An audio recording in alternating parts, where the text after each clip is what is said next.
بسم اللہ الرحمن الرحیم۔ السلام علیکم۔ کنجوس کا انجام۔ حضرت سیدنا یزید بن بیسرہ رحمۃ اللہ تعالی علیہ فرماتے ہیں، ہم سے پہلی امتوں میں ایک شخص تھا جس نے بہت زیادہ مال و متاع جمع کیا ہوا تھا۔ اس کی اولاد بھی کافی تھی، طرح طرح کی نعمتیں اسے میسر تھیں۔ کثیر مال ہونے کے باوجود وہ انتہائی کنجوس تھا، اللہ پاک کی راہ میں کچھ بھی خرچ نہ کرتا، ہر وقت اسی کوشش میں رہتا کہ کسی طرح میری دولت میں اضافہ ہو جائے۔ جب وہ بہت زیادہ مال جمع کر چکا تو اپنے آپ سے کہنے لگا، اب تو میں خوب عیش و عشرت کی زندگی گزاروں گا۔ چنانچہ وہ اپنے اہل و عیال کے ساتھ خوب عیش و عشرت سے رہنے لگا۔ بہت سے خدام ہر وقت ہاتھ باندھے اس کے حکم کے منتظر رہتے، الغرض وہ ان دنیاوی سائشوں میں ایسا مگن ہوا کہ اپنی موت بالکل بھول گیا۔ ایک دن ملک الموت حضرت سیدنا اسرائیل علیہ السلام ایک فقیر کی صورت میں اس کے گھر آئے اور دروازہ کھٹکھٹایا۔ غلام فوراً دروازے کی طرف دوڑے اور جیسے ہی دروازہ کھولا تو سامنے ایک فقیر کو پایا۔ اس سے پوچھا، تو یہاں کس لیے آیا ہے؟ ملک الموت علیہ السلام نے جواب دیا، جاؤ اپنے مالک کو باہر بھیجو،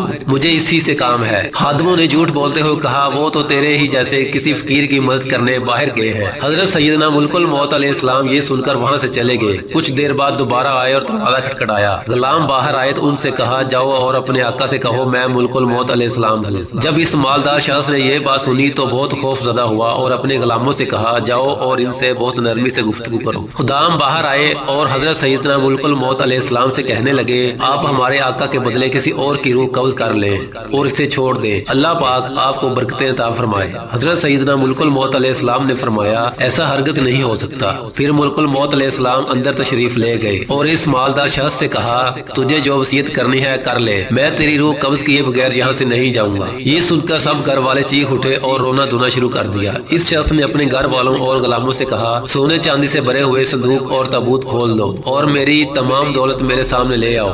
فوراً حکم کی تعمیل ہوئی اور سارا خزانہ اس کے قدموں میں ڈھیر کر دیا گیا۔ وہ شخص سونے چاندی کے ڈھیر کے پاس آیا اور کہنے لگا، اے ذلیل و بدترین مال، تجھ پر لعنت ہو، تو نے ہی مجھے پروردگار عز و جل کے ذکر سے غافل رکھا، تو نے ہی مجھے آخرت کی تیاری سے روکے رکھا۔ یہ سن کر وہ مال اس سے کہنے لگا، تو مجھے ملامت نہ کر، کیا تو وہی نہیں کہ دنیا داروں کی نظروں میں حقیر تھا؟ میں نے تیری عزت بڑھائی، میری ہی وجہ سے تیری رسائی بادشاہوں کے دربار تک ہوئی، ورنہ غریبوں نیک لوگ تو وہاں تک پہنچ ہی نہیں سکتے۔ میری ہی وجہ سے تیرا نکاح شہزادیوں اور امیرزادیوں سے ہوا، ورنہ غریب لوگ ان سے کہاں شادی کر سکتے ہیں۔ اب یہ تو تیری بدبختی ہے کہ تو نے مجھے شیطانی کاموں میں خرچ کیا، اگر تو مجھے اللہ عز و جل کے کاموں میں خرچ کرتا تو یہ ذلت اور رسوائی تیرا مقدر نہ بنتی۔ کیا میں نے تجھ سے کہا تھا کہ تو مجھے نیک کاموں میں خرچ نہ کر؟